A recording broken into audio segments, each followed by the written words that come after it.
Bonjour à tous, bienvenue à notre dîner-causerie aujourd'hui du 28 avril. On a le privilège de recevoir un de nos chers administrateurs à la Chambre de commerce et d'industrie du Grand-Roussillon, Nicolas McCraw de Desjardins Entreprises. Mon nom est David Bergeron, je suis le directeur général de la Chambre de commerce. On va s'entretenir avec Nicolas pour aujourd'hui. Premièrement, merci beaucoup d'être avec nous, Nicolas. Merci David, merci de l'invitation, très content. Good, on est vraiment, on va avoir du plaisir ce midi. Donc, Nicolas, tu fais partie de notre conseil d'administration dans les dîners-causeries. Ça nous donne une belle opportunité de présenter nos membres du conseil d'administration, de montrer que derrière la Chambre de commerce, il y a un conseil avec des membres qui nous aident à faire rayonner les entreprises. Et en bonus, d'apprendre à te connaître, on va discuter d'un sujet qui te tient à cœur et dans lequel tu as un bon champ d'expertise. Donc, premièrement, je vais te laisser la parole. Explique-nous un petit peu d'où tu viens ou ton parcours professionnel. Excellent. Merci David. Donc, de mon côté, j'ai terminé mon bac en administration des affaires en mai 2006. Tout de suite après, j'ai débuté ma carrière chez Desjardins comme directeur de compte. Donc, en fait, j'ai accompagné des entrepreneurs de la Rive-Sud de Montréal pendant 11 ans comme directeur de compte. Puis c'est en 2017 que je me suis joint au comité de gestion de Desjardins Entreprises Montérégie-Ouest. Donc, aujourd'hui, je suis donc directeur développement des affaires de l'équipe commerciale industrielle où l'équipe comprend 16 directrices, 16 directeurs de compte répartis sur nos 3 points de service à Châteauguay, Valleyfield et Vaudreuil, et je partage la gestion de l'équipe avec une collègue gestionnaire. Wow, c'est vraiment un beau parcours. Finir un bac en 2006, là, ça trahit mon âge à moi. Nicolas, ça fait quand même plusieurs années qu'on te voit autour des chambres de commerce. Peux-tu me résumer un petit peu depuis quand est-ce que tu es affilié avec les chambres de commerce? Oui, en fait, je me suis toujours impliqué dans les événements porteurs des différentes chambres de commerce où j'ai travaillé, dont principalement la présentation et la mise en candidature d'entreprises dans les différents galas de reconnaissance. Donc, vraiment, c'était ce qui m'intéressait le plus, là, c'était ces moments-là de présenter des entreprises, monter les vidéos, les mises en candidature, les nominations des finalistes et en plus les soirées de reconnaissance. Puis au-delà des chambres de commerce, c'est important aussi pour Desjardins et moi de s'investir auprès d'organismes, fondations et partenaires communautaires pour faire une différence dans nos communautés et faire lever des projets porteurs pour celles-ci. Puis je pense que les chambres de commerce s'illustrent exactement dans ce créneau-là aussi. Ah, effectivement, là, ça c'est quelque chose on lève tous notre chapeau à Desjardins. Votre présence dans tous les organismes, que ce soit les fondations, vous avez à cœur le développement économique et socio-économique de la région. Là, ça, c'est vu, su et connu. Donc, encore bravo pour toute cette implication-là. Oui, merci. Puis, si je te poserais la question, pourquoi est-ce que tu as décidé, puis pourquoi est-ce que maintenant tu fais partie de notre conseil d'administration? C'est quoi les motivations qui t'ont amené à te joindre puis de participer activement à nos activités? Bien, la première chose, c'est sûr que notre chambre de commerce, on voulait faire les choses autrement. Fait que ça m'avait beaucoup attiré l'attention. Mon mandat, il a débuté en avril 2020. C'était important pour Desjardins et moi que je m'implique dans notre chambre de commerce à un moment, là, on va se le rappeler, là, avril 2020. C'était un moment où on ne savait pas trop où on s'en allait avec la COVID. C'était donc avec enthousiasme et beaucoup d'intérêt que j'ai accepté ce mandat d'amener une valeur ajoutée et un accompagnement pour les membres entreprises de notre chambre de commerce. Puis la vision de la chambre de commerce, c'était aussi d'accentuer les possibilités de maillage entre entreprises, entre entrepreneurs de notre région, une valeur, une conviction là, importante à mes yeux. Fait que vraiment de faire les choses autrement, d'essayer de donner une différence, une valeur ajoutée, un accompagnement pour les entreprises, puis d'accentuer les maillages. C'est pas mal les trois principales raisons de mon partenariat puis mon implication à la Chambre de commerce. Excellent. Puis on peut dire que tu as vraiment bien cadré d'en faire autrement parce qu'à la Chambre de commerce et d'industrie du Grand-Roussillon, faire autrement, c'est notre motto de tous les jours. c'est ce qui nous démarque, puis c'est ce qui nous aide à être des précurseurs dans la région, puis l'organisme ressource pour pouvoir bien se positionner. Ben écoute, c'est vraiment un beau parcours. Merci pour t'être ouvert comme ça. Je suggère qu'on passe au sujet du jour, dont lequel tu veux nous entretenir, puis ce pourquoi les gens se sont joints à nous aujourd'hui. Donc, Nicolas va nous parler de transfert d'entreprise, surtout du volet du repreneur. Donc, Nicolas, je te cède la parole pour ton sujet. Excellent. Écoute, David, j'ai une belle petite structure, fait que je veux juste être sûr de rien oublier, tout bien dire les choses. Fait que si jamais il y a des questions ou quoi que ce soit, tu ne te gênes pas, tu me coupes là, puis ça va être parfait comme ça. Donc, le sujet aujourd'hui, c'est accompagner les chefs d'entreprise dans un transfert d'entreprise. Donc, le transfert d'entreprise, bien entendu, ça touche deux parties prenantes, le cédant et le repreneur. Le cédant étant le vendeur et le repreneur étant l'acheteur. Un processus de vente d'entreprise, ça ne se fait pas en quelques semaines. C'est quelque chose qui se planifie. C'est une démarche qui doit se faire de façon rigoureuse, tant du côté du cédant que du côté du repreneur. Aujourd'hui, on va orienter la réflexion du côté du repreneur, mais on peut faire la même réflexion, la même méthodologie du côté du cédant. On va résumer le processus de transfert d'entreprise en 4 grandes étapes. Donc, la première étape, la réflexion et l'évaluation. La personne qui souhaite prendre l'entreprise, un transfert d'entreprise, faire l'acquisition d'une entreprise, c'est quoi ses motivations? C'est quoi ses objectifs? C'est quoi ses besoins de faire l'acquisition d'une entreprise en lien avec sa situation professionnelle, personnelle et financière? C'est autour de ça que j'amène les gens à faire leur réflexion. C'est quoi les forces de là où les personnes, bien entendu, ça peut être plus qu'une personne qui fait une reprise, une acquisition d'entreprise. C'est quoi les forces de ces personnes-là, mais également les compétences à acquérir avant de prendre le relève. Aussi, c'est très pertinent d'avoir un échange avec le cédant là-dessus parce qu'il en sait pas mal quelque chose, le cédant, des forces et des compétences à acquérir. C'est quoi votre profil entrepreneurial? Êtes-vous quelqu'un axé plus sur les ventes, sur le développement des affaires? Êtes-vous quelqu'un beaucoup plus axé sur la gestion des opérations? Quelqu'un qui est beaucoup plus analytique, comptabilité, coût de revient? Donc, c'est sûr que le background passé des individus va avoir une influence sur potentiellement les cibles d'acquisition qu'ils veulent faire. C'est quoi la valeur de l'entreprise afin de bien préparer une lettre d'intention d'achat?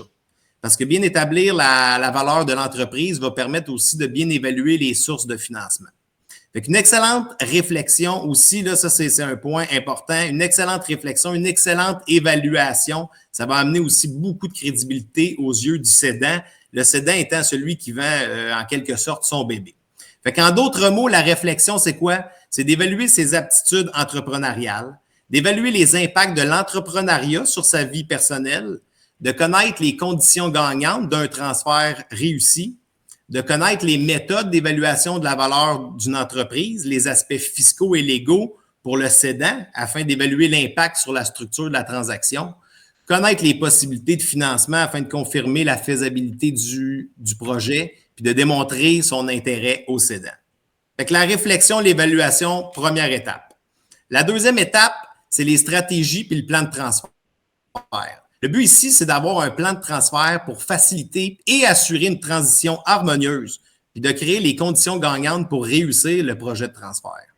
Fait que dans les stratégies puis le plan de transfert, une chose à ne pas sous-estimer, c'est les aspects humains. Parce qu'il y a un impact émotif d'un transfert d'entreprise. Si vous achetez une entreprise qui appartenait à quelqu'un depuis 30 ans, c'est quasiment toute sa vie qu'il a passé dans cette entreprise-là. Il a peut-être bâti du début jusqu'au moment où il a vendre. Fait que les impacts émotifs d'un transfert est important, oui, pour le cédant, mais le repreneur aussi, parce que ça va peut-être changer. S'il n'était pas nécessairement entrepreneur et il le devient, ça va peut-être changer quelque chose dans sa vie personnelle aussi. Il va peut-être avoir des créations de structures de changement où que ça va toucher tout le volet de la gestion humaine et une restructuration va faire en sorte qu'il y a peut-être des rôles et responsabilités qui vont changer pour certaines personnes au sein de l'entreprise. C'est sûr que ça peut déstabiliser des gens. Hein. Souvent, quand une entreprise a été créée il y a très, très, très longtemps, on associe un visage à une entreprise. Puis même chose à l'interne, avec les collaborateurs à l'interne, des personnes qui ont été habituées d'avoir un type de gestion. Puis quand on est là, on est rendu au processus de transfert, puis faire un sain transfert. Mais là, ça implique des nouvelles personnes, des nouvelles mentalités, des nouvelles personnalités.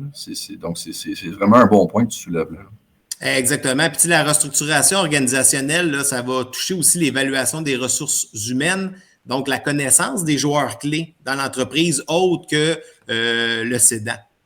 Il y a les aspects stratégiques.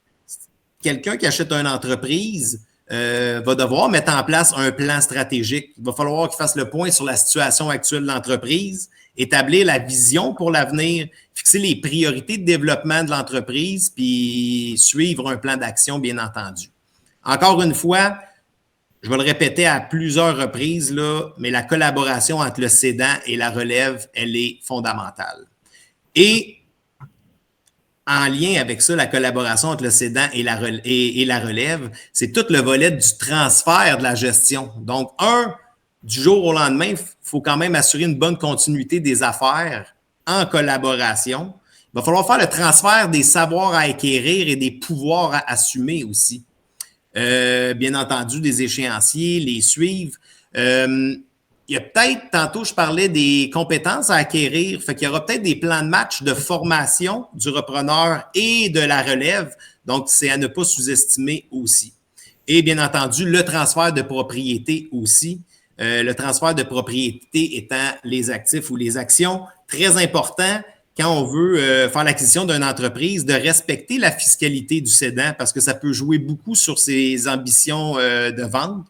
Puis de toujours penser à une négociation à l'avantage de tous, puis une transaction qui est accompagnée et outillée. Fait que toujours rester en communication avec les différents intervenants, le cédant, les partenaires, voire même son entourage, sa famille. Le plan de transfert il doit être construit en collaboration avec le cédant. Est-ce qu'il y a des divergences? C'est quoi les points communs? Les points de vue qui sont communs. Si chaque partie prenante est à la même place, on augmente, tu comprends, David, là, les chances de succès. Ben, tu sais, c'est que ça soit gagnant pour tout le monde, parce que la personne qui cède son entreprise, évidemment, comme tu l'as dit un petit peu plus tôt, c'est un peu comme de rendre un enfant à l'âge adulte, puis après ça, de le laisser aller. Puis la personne qui le reprend, ben, dans un sens, c'est un engagement au cédant de prendre soin de l'entreprise, prendre soin du bébé que le cédant a pris tant d'années à monter. Donc, que ça soit gagnant pour les deux côtés, je pense que c'est primordial, puis c'est capital. Exactement. La collaboration, puis tu vas le voir tout au long qu'on va continuer, là, c'est vraiment là-dessus qu'on oriente les gens dans la préparation et la continuité des affaires. Pas sous-estimer aussi l'importance d'une vérification diligente, hein, parce qu'on pense des fois vérification diligente égale les impôts sont-ils à jour, puis qu'est-ce qui arrive avec les prêts, mais c'est loin d'être juste ça. Je vais donner un exemple, l'aspect humain. Si on fait l'acquisition d'une entreprise de service, théoriquement, une entreprise de service, sa plus grosse dépense, c'est la main-d'œuvre. Donc, faire une vérification diligente sur les employés, comment que les contrats de travail sont faits, c'est qui les employés clés, est-ce qu'on a tout le staff, parce qu'on s'entend, là, la pénurie de main-d'œuvre, c'est une réalité plus que réelle aujourd'hui. Là. Ben, si on achète une entreprise de service, une vérification diligente sur l'aspect humain est très importante. Même chose pour l'aspect financier, comme j'ai dit tantôt. C'est-tu un achat qu'on fait ou avec est-ce qu'on achète l'entreprise avec les dettes actuelles ou les dettes vont toutes être réglées? Ça change un peu la différence pour le même prix d'achat d'avoir une entreprise claire de dette ou avec les mêmes dettes. Les aspects fiscaux, est-ce qu'on fait un achat d'actions ou on fait un achat d'actifs? Ça peut être toute une différence dans l'aspect fiscal pour le cédant. Donc, peut-être qu'on peut orienter la transaction de manière à faciliter la vie fiscale pour le cédant aussi.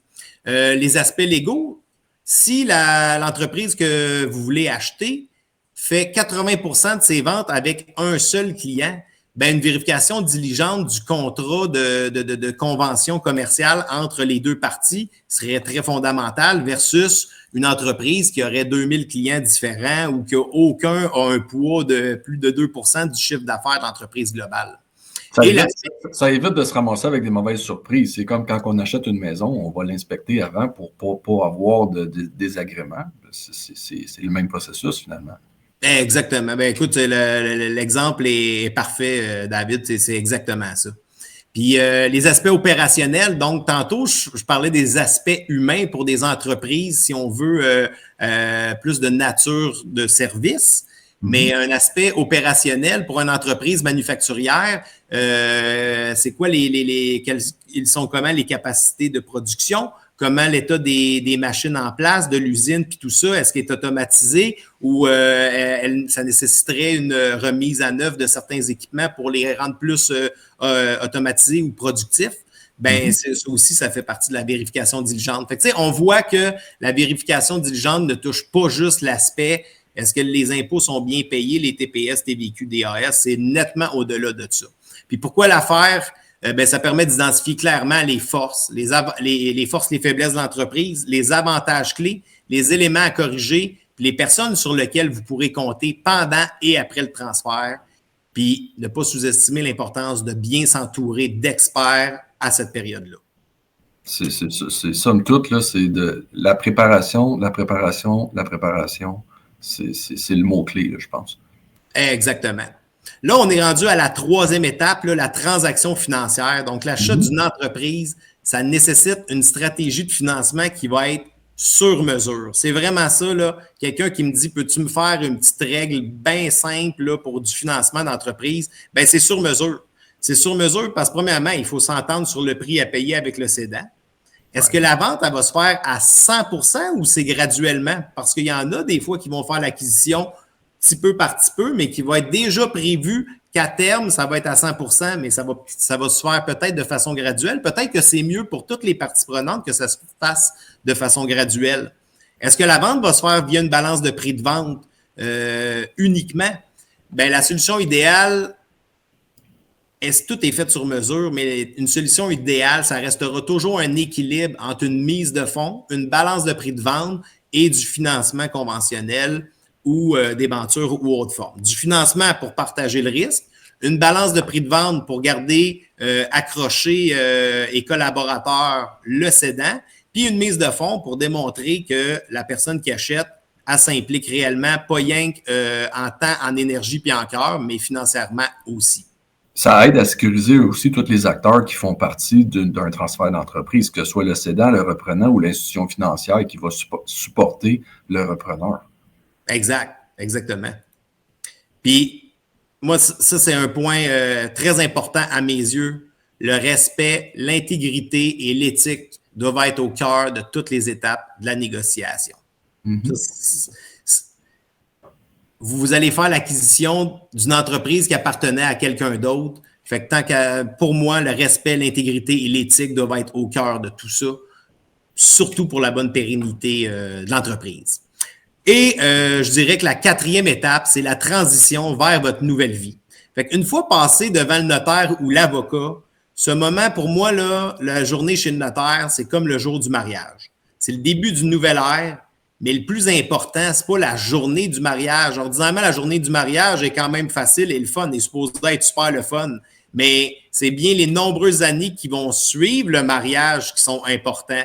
C'est la même chose pour un transfert d'entreprise. C'est les nombreuses années qui suivront pour le bénéfice de la pérennité de l'entreprise. C'est tellement vrai. Il faut bâtir une nouvelle gouvernance, peut-être. Il faut adapter et instaurer une nouvelle structure organisationnelle. Il y a ça au début à mettre en place. Il faut gérer les opérations au quotidien. Il faut sécuriser les employés, les clients et les fournisseurs. Pour moi, c'est un des éléments les plus fondamentaux de sécuriser les employés, les clients et les fournisseurs. Parce qu'en bout de ligne, la personne qui reprend une entreprise, quand elle est rendue qu'elle a passé chez le notaire, l'avocat, qu'elle a fait l'acquisition, cette personne-là est prête depuis longtemps. Donc, elle, mentalement, quand elle arrive le jour 1, elle est prête. Mais si on a sous-estimé de sécuriser les employés, les clients et les fournisseurs, eux ne l'ont peut-être pas su avant ou l'ont peut-être pas vu venir. Donc, eux, leur meter commence à zéro là, de volets d'insécurité potentielle. Donc, il ne faut pas sous-estimer ça. Encore une fois, poursuivre la transition avec le cédant en fonction des ententes convenues. Donc, des fois, on achète, le cédant n'est plus là, mais des fois, on achète puis le cédant est encore là 2-3 ans. Il y a un plan de match qui est établi avant la signature, avant la transaction. Ben, c'est de maintenir ce plan de match-là convenu, puis de suivre les échéanciers et d'adapter en fonction de comment se déroulent les choses. C'est beaucoup de gestion du changement parce que qui dit transfert d'entreprise, ça implique une grande révolution pour certaines personnes. Puis l'être humain, on est tous confortables dans notre routine. Faire débalancer notre routine, c'est du changement. Puis gérer du changement, c'est pas tout le monde qui a le même degré de tolérance au changement. Donc, avoir quelqu'un qui peut faciliter l'échange d'un bout à l'autre, puis de simplifier les processus, c'est très avantageux. Exact. Et surtout s'il y a des changements organisationnels, de structure, de rôle et responsabilités. Donc, à ne pas sous-estimer, de bien faire des plans de communication reliés à ça. Si on achète une entreprise où le cédant était très, très proche des clients et ou des fournisseurs, à ne pas sous-estimer aussi de se rapprocher de ces gens-là le plus rapidement possible pour faire le transfert de la relation adéquatement. Est-ce que ça va être toujours parfait? La réponse, c'est non. Est-ce qu'il va y avoir des imprévus? C'est sûr. N'oubliez pas de bien vous entourer avec des partenaires internes, des partenaires externes, et sachez que vos partenaires externes, comme Desjardins, sont là pour vous accompagner dans cette nouvelle étape de votre vie entrepreneuriale. C'est super. Qu'est-ce que tu dirais à quelqu'un qui veut acheter une entreprise ou qui veut se lancer dans l'entrepreneuriat? C'est une question qui m'est venue en tête au fur et à mesure de la discussion. Puis la personne a dit « Ah, moi, je suis tanné de travailler pour un patron 40 heures par semaine. J'ai décidé que je me lance en affaires. Je vais être mon propre patron. » Le message qu'on pourrait lancer à des gens qui décident de se lancer dans l'entrepreneuriat, est-ce que c'est un beau long fleuve tranquille? Pas du tout. Puis la personne qui est dans cette réflexion-là, à ce moment-là, je l'invite à revenir à la première étape qui est la réflexion et l'évaluation parce que être entrepreneur, je pense qu'on a vu la force des entrepreneurs au Québec dans COVID parce que c'était quelque chose, il y a des entreprises qui ont été fermées temporairement, il y a des entreprises qui ont dû adapter plusieurs choses, puis quand tu es entrepreneur, tu peux être bien entouré, mais en haut de toi, il n'y a personne. Puis il y a eu de la grosse vulnérabilité pour les employés. C'est des grosses responsabilités quand on regarde ça. Tu as 30 employés puis tu fermes les portes demain matin. Ça n'a pas dû être facile, là, les annonces. Puis c'est pas fermé parce que ça va pas bien, c'est fermé parce que c'est ça qui est arrivé. Donc, faut être prêt à faire ça. Il y a des. Je vais juste prendre un exemple dans la restauration. Fait que si tu étais employé, c'est bon. Tu ne traites pas d'avoir un boss. Fait que si tu veux être entrepreneur dans la restauration, admettons, mais quand tu étais employé, tu avais tes vendredis soirs puis tes week-ends tout le temps de libre puis la vie était belle. Mais quand tes employés ne rentrent pas parce qu'ils sont malades ou pour n'importe quelle raison, ou tu n'es pas capable d'en trouver parce que c'est le contexte de la réalité actuelle, ben c'est toi qui vas sacrifier ta vie personnelle pour le bénéfice de l'entreprise. Donc, dans la réflexion puis l'évaluation au début qui touchait les vies personnelles, les vies professionnelles et les vies familiales, ben il y a cet élément-là. Fait que j'ai le goût d'être mon propre patron.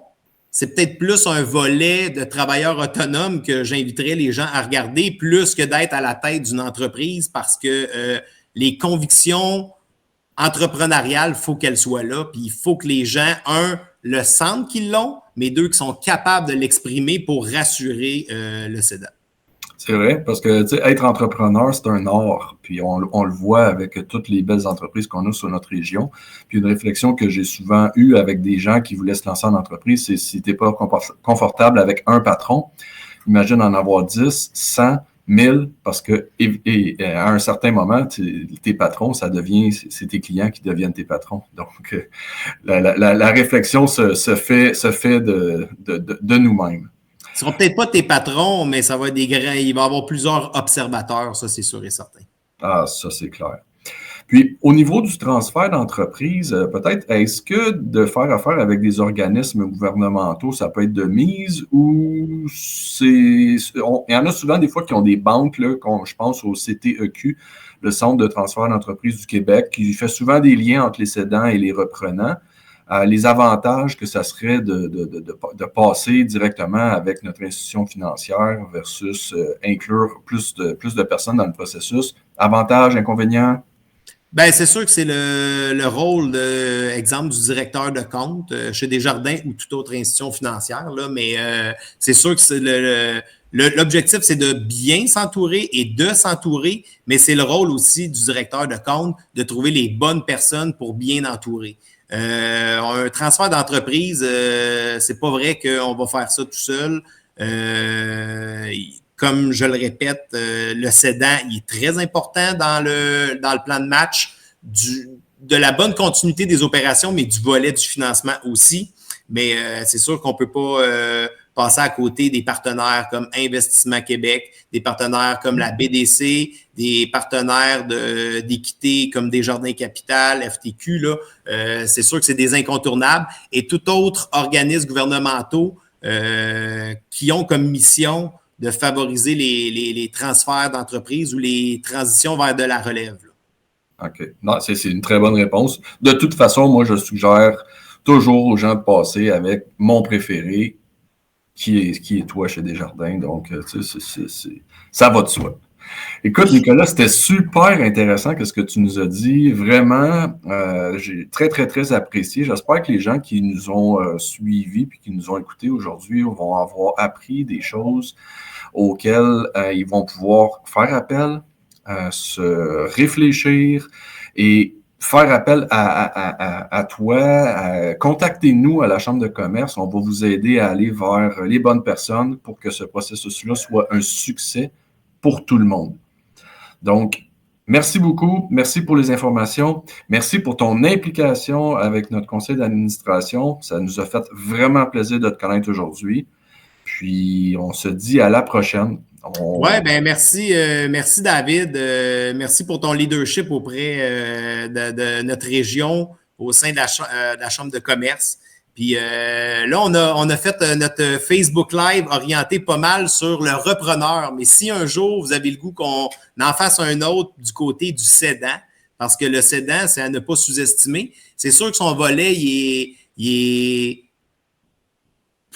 la réflexion, l'évaluation, puis tout est importante, mais elle est beaucoup plus émotionnelle en matière de je transfère et qu'est-ce que je fais après.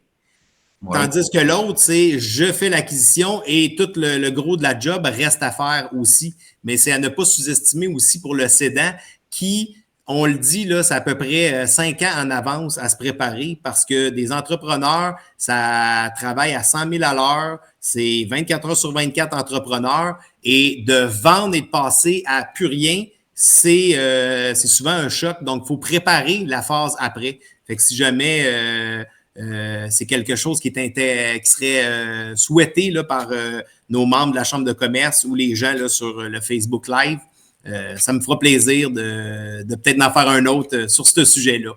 Bien, on va te réaccueillir avec grand plaisir. Donc, dans environ un mois, on va faire un autre dîner-causerie avec un autre de nos administrateurs. Mais c'est pris, je prends bonne note, ton tour va revenir rapidement avec la belle information de qualité comme ça. Merci encore. Donc, passez une bonne fin de journée tout le monde. On se revoit le dernier jeudi du mois sur l'heure du dîner pour un autre dîner-causerie. Merci, bonne journée. Merci, bonne journée.